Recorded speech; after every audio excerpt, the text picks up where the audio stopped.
Dead no more. Patient Zer0 Chapter 30 and Baby makes 3. What could possibly be more important than the security and sanctity of the bunker? I queried. Oh, I don't know. Just the birth of your child.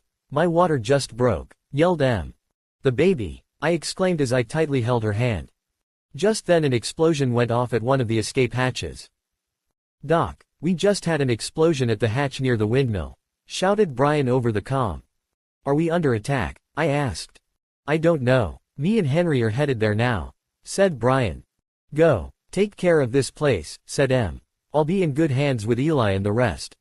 I kissed M and ran off to the hatch. When I arrived, I saw someone running away from the farm. Whomever it was, there was no way they could escape me. I chased after the culprit who was moving at a pretty good clip. It took me a little over 25 minutes, but I caught up to him and I cornered the son of a bitch at the rim of the quarry. He had on a hoodie and I couldn't get a telepathic read on him. Look, whoever you are, we can work this out, I yelled over the droning of the DCs in the quarry. Why don't you tell me what this is all about? Tell you what this is all about, said a familiar voice. Fuck you, Marvin. He turned and glared at me with hatred and a crazed look in his eyes. As I attempted to read his mind again, all I received was something akin to static. Tim, why? Why would you do this to us? Why would you blow the hatch? I asked in a panic. Why you ask? Asked Tim. I tried to take what happened to Nancy in stride. I really did. I tried to forgive you. I even commiserated with Fred for losing his hand. But when that prick got his precious hand back was the last straw. He got his hand back, so where is my Nancy? Tim, you know Nancy is gone, I said. We even had a funeral. That fake-ass funeral and everyone refusing to make eye contact with me. It was too much to bear. He shouted. No one cared. You all just pretended and not very well. Storm clouds were beginning to gather as the wind picked up. The clouds were as dark as the situation we were in. Tim, I had no idea you harbored such hurtful feelings, I said, attempting to calm him. We all suffered loss that day. Fuck your loss and fuck that hag of a mom of yours who killed my Nancy. He shouted. I'm sure Naomi feels the same way as she killed her friend too. How can she stomach being with your, yes man, T? Look Tim, I understand you might be angry, but that is no reason for you to disrespect the memory of my mother. I said angrily. No one wanted what transpired to happen. As I said, fuck your mother and fuck you too. He said. You all didn't give a tinker's damn about Nancy or me. And you think I forgot that you started this whole apocalyptic mess. Once I placed these ionic strips behind my ears, it was as if a fog had been lifted from my mind. My mind was now clearer than it has been for months. Something or someone in that place kept everyone placated. It was M's and my unborn child. It seems that M and I were the only two unaffected by its placation. I noticed that unnatural storm clouds were rapidly forming and approaching. I could see in the distance that two funnel clouds were touching down. Tim looked over his shoulder and shook his head. I'll bet you have something to do with this weather as well, he said with a dismissive smirk. This is not a natural storm, is it Marvin? Tim was right. This storm wasn't natural, but the intensity seems to correlate to that of a pattern of labor. Incidents began to occur in intervals, minutes apart like contractions. Can this have something to do with the birth of our child? The winds quickly began to pick up speed and Tim began to pace. Debris was beginning to blow by as the wind howled. Look Tim, we can work this out, I said. Come back to the bunker with me and we can discuss this. I'm afraid Marvin, when and if you make it back to the bunker, it won't be there, he said as he grinned. You see, I came up with an elaborate plan to get rid of you and the rest of those heartless bastards who just forgot about my Nancy. What the hell are you talking about Tim? I asked. What did you do? You see, I'm not the only one with this ionic technology, he said. And with that I was hit from the back with a force and momentum that took me and my assailant over the edge of the quarry. It was Grundy. We landed with a hard thud as the DCs began to back away from the two of us.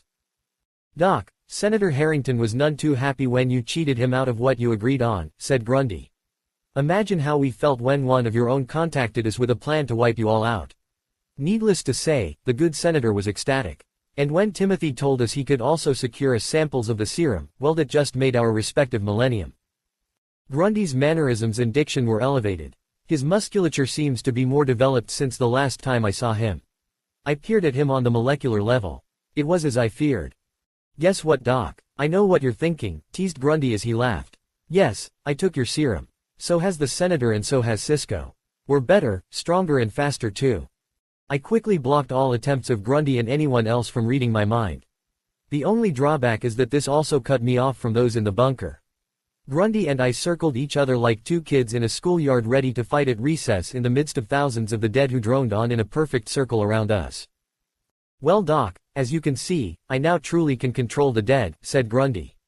"Me personally, I wanted to leave you in this pit with these listless bastards, but Timothy being the sociopath he is, he had another idea. Would you like to know what they are?" Grundy pointed up to the edge of the quarry. I looked up to see Tim peering over the edge of the quarry smiling.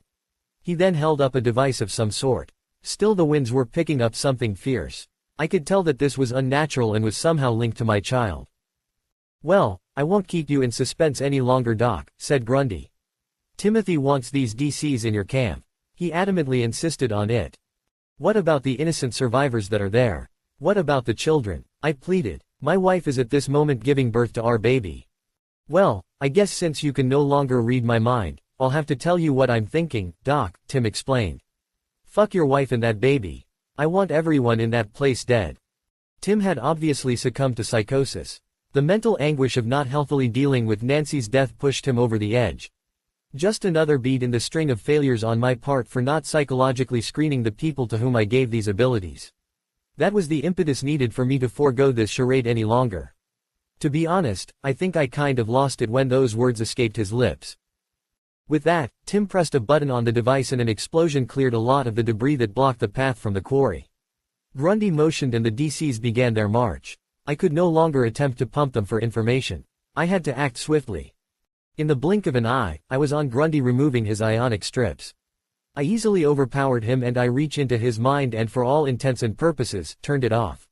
He was truly a mindless brute now wandering with the horde. I levitated to the edge of the quarry to stun Tim. I was on him just as quickly as I was Grundy.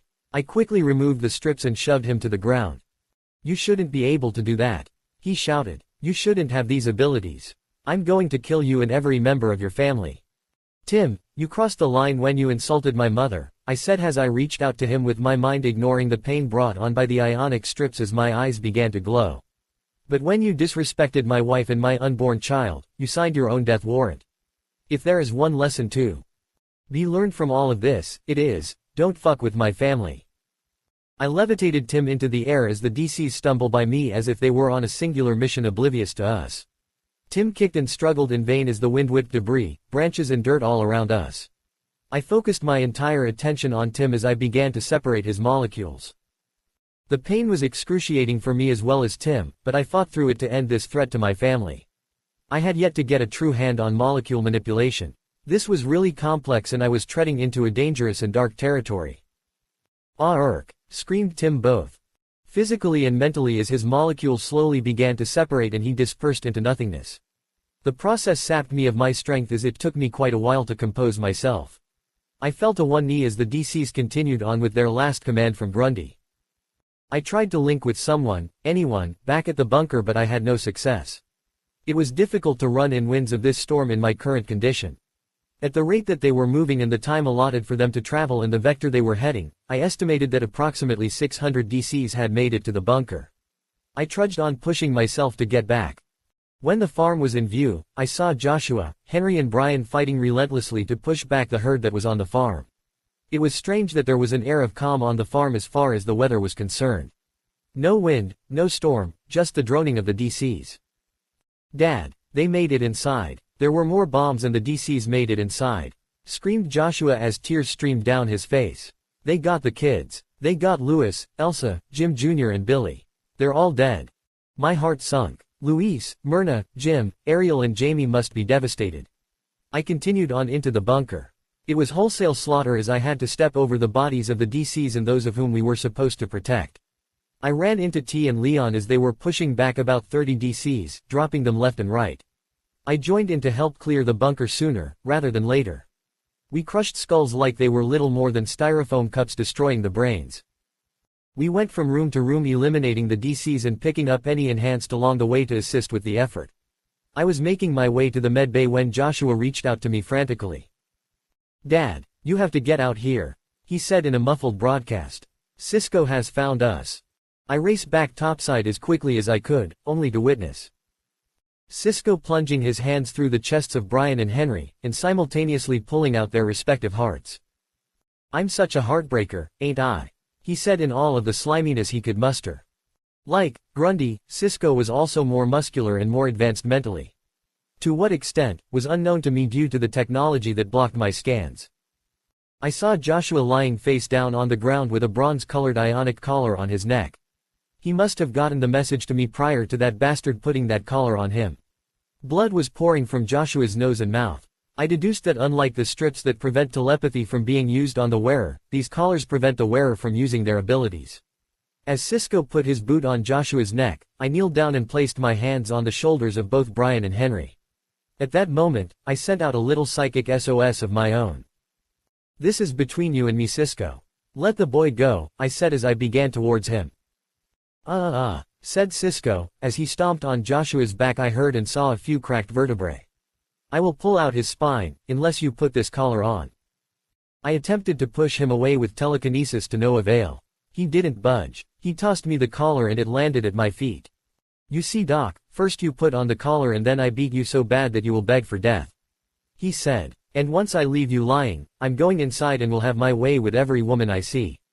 Regardless of age, race, color, nationality or sexual affiliation, as I don't discriminate." "You are truly a sick bastard," I said as I kneeled down to collect the collar. "Will this make you feel like the big man that we both know you will never be?" "Keep stalling," he said as Joshua groaned. "I've already felt the 5th and 6th vertebrae shatter in this young man's back." I put the collar around my neck as Cisco walked up to me and punched me square in the face. "Just like I thought," I said. "You punch like a little bitch." "What the hell, why didn't that hurt you?" screamed Cisco. "It doesn't matter. I'm just as big and bad as you are." T helped up Joshua and removed his collar. He walked him over to the barn while still maintaining his antithesis field on Cisco. My calculated hunch was right.